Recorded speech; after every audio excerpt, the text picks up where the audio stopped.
चलिए, तो next term है इनब्रीडिंग डिप्रेशन।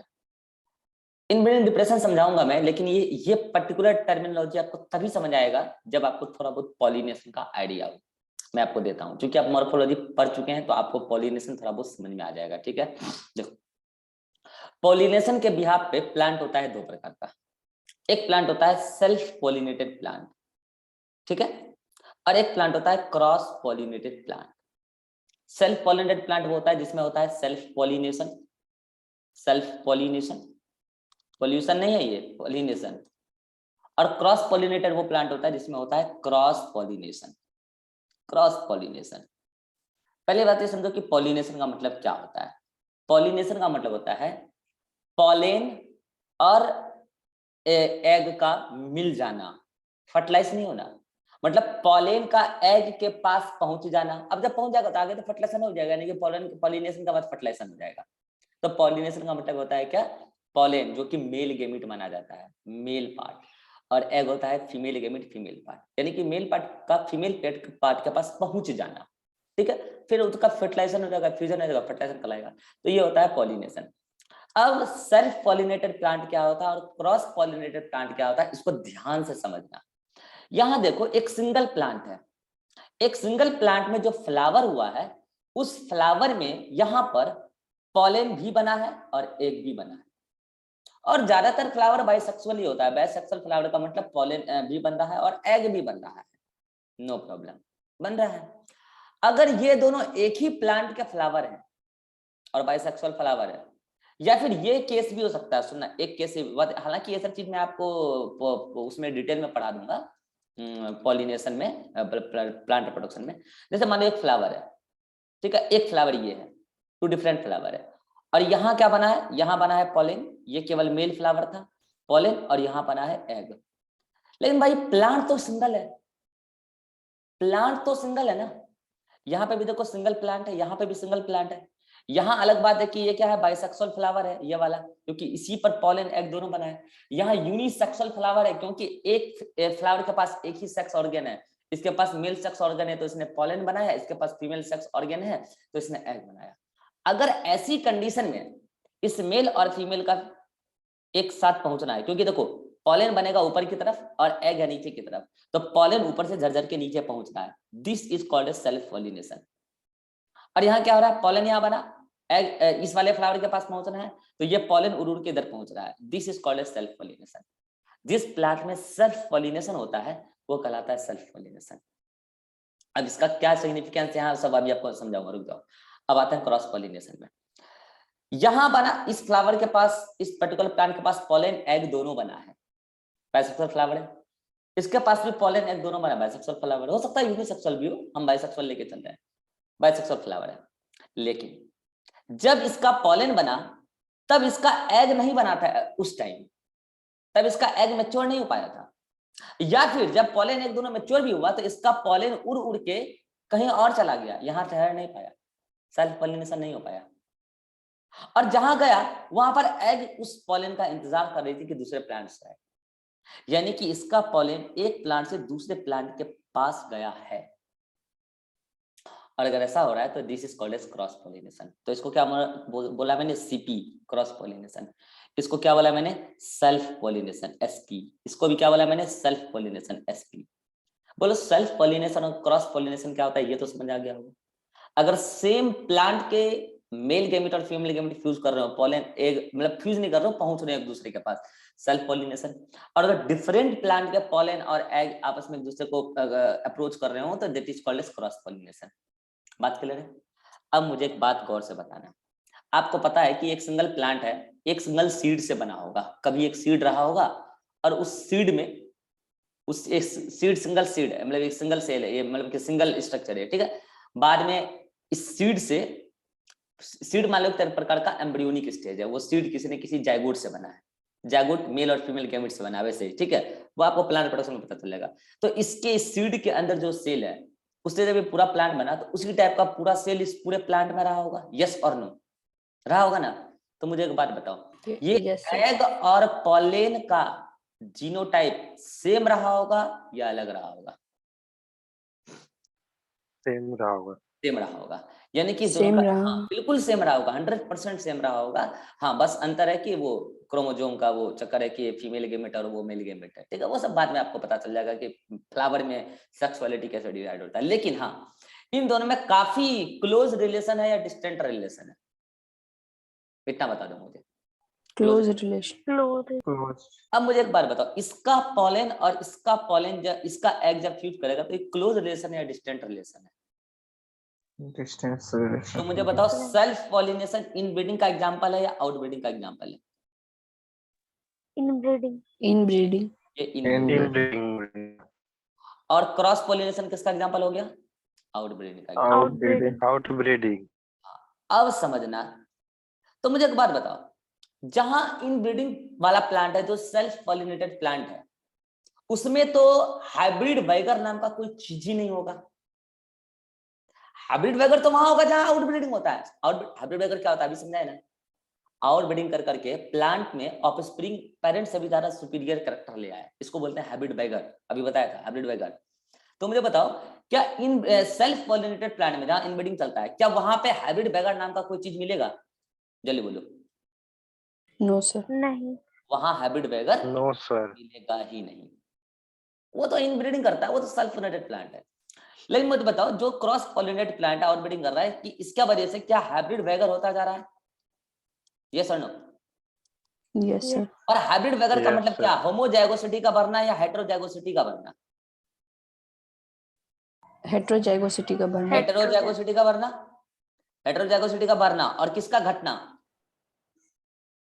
होमोजाइगोसिटी। होमोजाइगोसिटी का घटना। तो मुझे बताओ, ये प्लांट के लिए यूजफुल है, बेनिफिशियल है, मतलब बेनिफिशियल है या हार्मफुल है?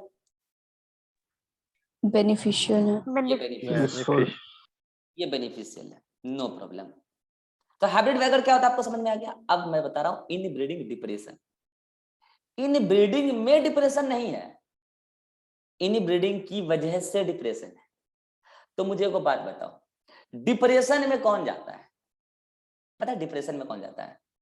जो लोग काम करने वाले होते हैं, जो लोग जीवन में कुछ टारगेट रखे हुए हैं, गोल को अचीव करने का एक मोटिव है उनके पास, वो अगर कभी कदाल किसी निगेटिव चीज के चक्कर में पड़ जाए तो वो डिप्रेशन में जाते हैं। अब जिनको जिंदगी से कोई मतलब ही नहीं है, उठो तो गाली खाओ घर वालों से, सूतो तो गाली खाओ, इधर उधर दिन भर लफागड़ी कर, उसका डिप्रेशन काहे होगा? वो तो जिंदगी मजा ले रहा है जिंदगी का, कल जिंदगी उसका मजा लेगा, उसको डिप्रेशन हो ही नहीं सकता है। कह रहे मुझे तो कभी डिप्रेशन ही नहीं होता है। अरे भैया, तो तुम तो मोटिवेटेड कब थे तुम डिप्रेशन हो गए, तुम्हें डिप्रेशन होगा? तुम तो कभी मोटिवेटेड थे ही नहीं थे, तुम्हें डिप्रेशन होगा। डिप्रेशन तो उसको होगा जो कभी मोटिवेटेड था। समझ रहे मेरी बात, हम क्या कह रहे हैं? तो इन ब्रीडिंग डिप्रेशन का मतलब ये है कि जहां अच्छा खासा आउट ब्रीडिंग की वजह से हाइब्रिड वाइगर आ रहा था, होमोजाइगोसिटी घटता जा रहा था, हेटेरोजाइगोसिटी बढ़ता जा रहा था, और अगर वहां आउट ब्रीडिंग की वजह से इन ब्रीडिंग करा दिया जाए, तो मुझे बताओ हाइब्रिड वाइगर में क्या आ जाएगा? कमी या और बढ़ जाएगा?